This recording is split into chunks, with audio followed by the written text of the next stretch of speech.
24 ঘন্টার ভিতরে দোয়া কবুলের সবচেয়ে আদর্শ সময়, যে সময়ের দোয়া কবুলের সম্ভাবনা সবচেয়ে বেশি, সেটা হলো ভোর রাতের সময়টা। আল্লাহ সুবহানাহু ওয়া তাআলা ডেকে ডেকে বান্দার ক্ষমা ঘোষণা করেন, বিপদ আপদ দূর করেন, অসুখ বিসুখ দূর করেন।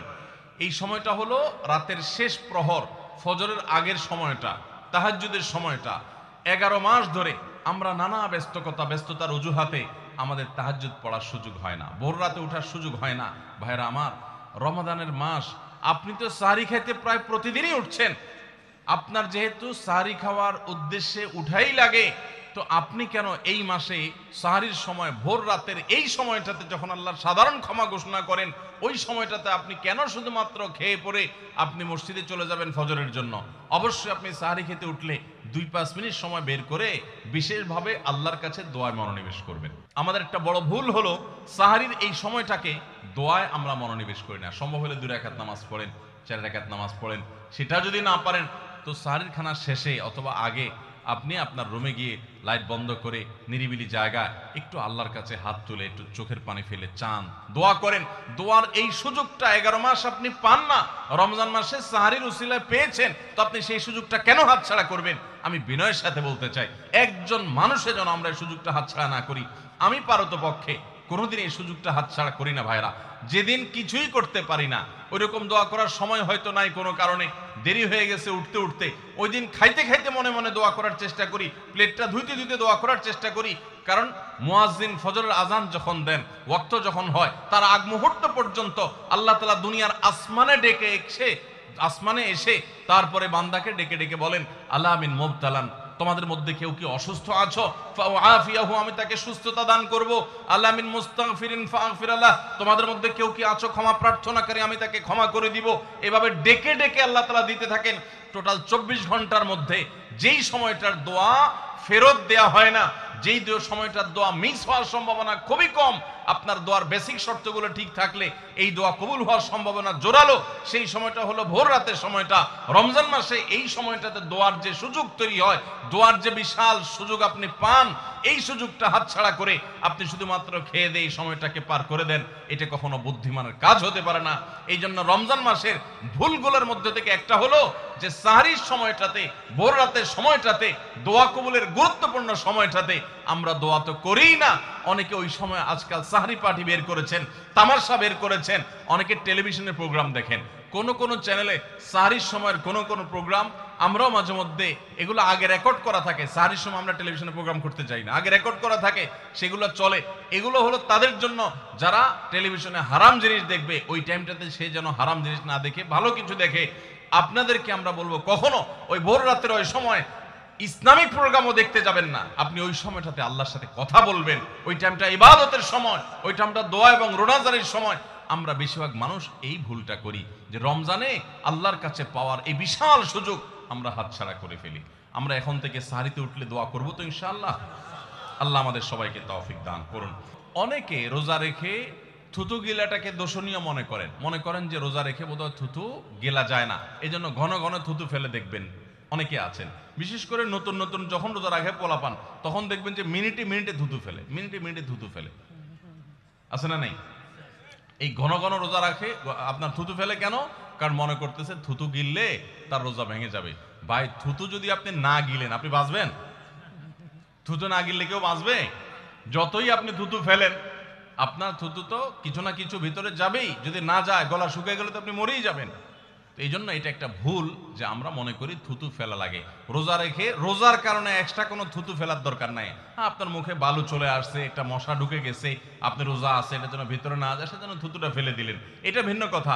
আপনি বেসিনে গিয়ে ফেলে আপনি একটু পানি ঢেলে দিলেন। কিন্তু রোজা রেখে ঘন ঘন থুতু ফেলতে হবে, থুতু গিলা যাবে না, এরকম কোনো কথা নাই। এটা আমাদের একটা ভুল, রমজান কেন্দ্রিক একটা ভুল।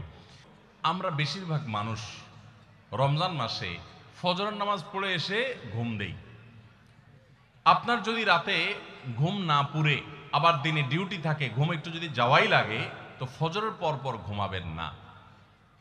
আলহামদুলিল্লাহ, আমাদের বাসায় আমরা এটার প্র্যাকটিসটা প্রতি বছর খুব হার্ডলি করার চেষ্টা করি। ফজরের পর পর কোনো ঘুম নেই, ফজরের পর একটু কোরআন তেলাওয়াত করেন। প্রথম প্রথম চোখ ভেঙে আসবে, কারণ আপনি ভোর রাতে উঠছেন, অভ্যাস নাই। তো যাতে চোখে ঘুম না আসে, সেজন্য নানান বুদ্ধি বাইর করে ঘুম দূর করেন। একটু উঠবস করেন, ওই টাইমে বসে ফজরের পরে আপনি তেলাওয়াত করেন, জিকির আজকার করেন, সকাল সন্ধ্যার দোয়াগুলো পড়েন, একটু দোয়া করেন, রমজানের কিছু আমল করেন। এশাকের নামাজের ওয়াক্ত হয়ে গেছে, 2 রাকাত নামাজ পড়ে এরপর আপনি পারলে দরকার হলে শুয়ে যান, কিন্তু ফজরের পর শুয়ে যাবেন না, এটা একটা ভুল। কারণ নবী করিম সাল্লাল্লাহু আলাইহি সাল্লাম সকালের এই সময়টার জন্য দোয়া করেছেন, আল্লাহুম্মা বারিক লি উম্মতি ফি বুকুরিহা, আল্লাহ আমার উম্মত জন্য সকালের সময়টাতে বরকত দান করুন, আর ওই সময় আপনি ঘুমায় থাকছেন। তো রমজান মাসে আমরা এটা একটা ভুল করি, এটা আমরা করব না যথাসম্ভব। আমরা যারা নিয়মিত আজানের জবাব দেই, আজানের জবাব দেওয়া একটা আমল, আপনারা জানেন তো, মুয়াজ্জিন যা বলে তার সাথে সাথে তা বলা, তার পরপর সেটা বলা। মুয়াজ্জিন যখন আল্লাহু আকবার বলে, তখন আপনিও আস্তে আস্তে করে আল্লাহু আকবার বলবেন। মুয়াজ্জিন আবার যখন আল্লাহু আকবার বলবে, আপনিও আল্লাহু আকবার বলবেন। মুয়াজ্জিন যখন আশহাদু আল্লা ইলাহা ইল্লাল্লাহ বলবে, আপনিও আশহাদু আল্লা ইলাহা ইল্লাল্লাহ বলবেন। মুয়াজ্জিন যখন আশহাদু আন্না মুহাম্মাদুর রাসূলুল্লাহ বলবে, আপনি কি বলবেন? আশহাদু আন্না মুহাম্মাদুর রাসূলুল্লাহ বলবেন। অনেকে সাল্লাল্লাহু আলাইহি সাল্লাম পড়ে, সাল্লাল্লাহু আলাইহি সাল্লাম পড়বেন হলো আজানের শেষে, কিন্তু আজান চলাকালীন আশহাদু আন্না মুহাম্মাদুর রাসূলুল্লাহ বলবেন। সহিহ মুসলিমের আজানের জবাব দেওয়ার অধ্যায়ে পরিষ্কারভাবে নবী সাল্লাল্লাহু আলাইহি ওয়াসাল্লাম শিক্ষা দিয়েছেন। ইমাম মুয়াজ্জিন যখন বলবে ইযা ক্বালা আশহাদু আন্না মুহাম্মাদুর রাসূলুল্লাহ ফাকুলু আশহাদু আন্না মুহাম্মাদুর রাসূলুল্লাহ, তখন আমরা আশহাদু আন্না মুহাম্মাদুর রাসূলুল্লাহ বলবো। এরপর হাইয়া আলাস সালাহ হাইয়া আল ফালাহ যখন বলবে, তখন লা হাওলা ওয়ালা কুওয়াতা ইল্লা বলবো। এরপর আল্লাহু আকবার বললে তাই বলবো, লা ইলাহা ইল্লাল্লাহ বলার সময় তাই বলবো। তারপরে আজানের জবাব দেবো, দুরূদ পড়বো, দোয়া পড়বো। এই যে আজানের জবাব, এটাতে লাভ হয় কি জানেন? মুয়াজ্জিন আজান দিয়ে যেই সওয়াব পায়, আজানের যারা মুখে জবাব দেয়, মুয়াজ্জিনের সাথে সাথে বলে, তাদেরকে আল্লাহ তাআলা সমপরিমাণ সওয়াব দান করে। আর মুয়াজ্জিন কি পরিমাণ সওয়াব পায় সেটা কি জানেন? কোন মুয়াজ্জিন যদি আল্লাহকে খুশি করার জন্য আজান দেয়, দুনিয়ার উদ্দেশ্য তার কাছে না থাকে, বরং আল্লাহকে খুশি করাটাই তার উদ্দেশ্য থাকে, তাহলে এই মুয়াজ্জিনের ফজিলত হলো, ওই মুয়াজ্জিনের আজান শুনে যত মানুষ মসজিদে আসবে, ওই ওয়াক্ত নামাজে যত মানুষ শামিল হবে, সবাই যে পরিমাণ সওয়াব পাবে, যার যার অ্যাকাউন্টে যাবে, বোনাস হিসাবে সবার সমপরিমাণ সওয়াব মুয়াজ্জিনকে দেওয়া হবে। আর আপনি মুয়াজ্জিনি না করে শুধু আজানের জবাব দিলেও সেই মর্যাদা বোনাস হিসেবে আল্লাহ তাআলা আপনাকে দান করবেন। এই হাদিসের ফজিলত একবার আরো 10, 12, 13 বছর আগে কোন এক জায়গায় আমি বলেছিলাম, সৌদি আরবে থাকতে।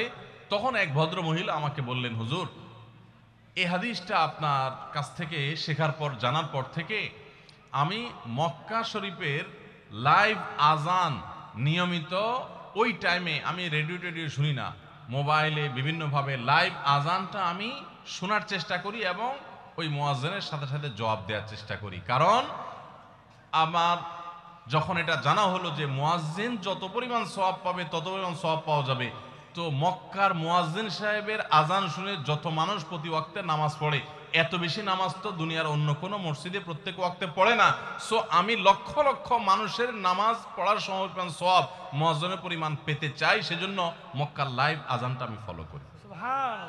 আমি অবাক হয়ে গেলাম, মানুষ আল্লাহর সন্তুষ্টির জন্য কত ভাবে চেষ্টা করে, অথচ আমরা হেলায় হারিয়ে ফেলি। আপনার মহল্লার যে আজানটা সবার আগে আপনার কানে আসে, আপনার মহল্লার আজান, ওটা জবাব আপনি দিবেন, এরপর বাকিগুলো আপনি দিতে পারলে দিবেন, না দিতে পারলে না। এই যে আজানের জবাব, এই আজানের জবাবটা আমরা অনেকে 12 মাসে একটু আধটু দেওয়ার চেষ্টা করলেও, রমজান মাসে মাগরিবের নামাজের আজান, এটার জবাব নিয়মিত আজানের জবাবকারীরাও দেয় খুব কম।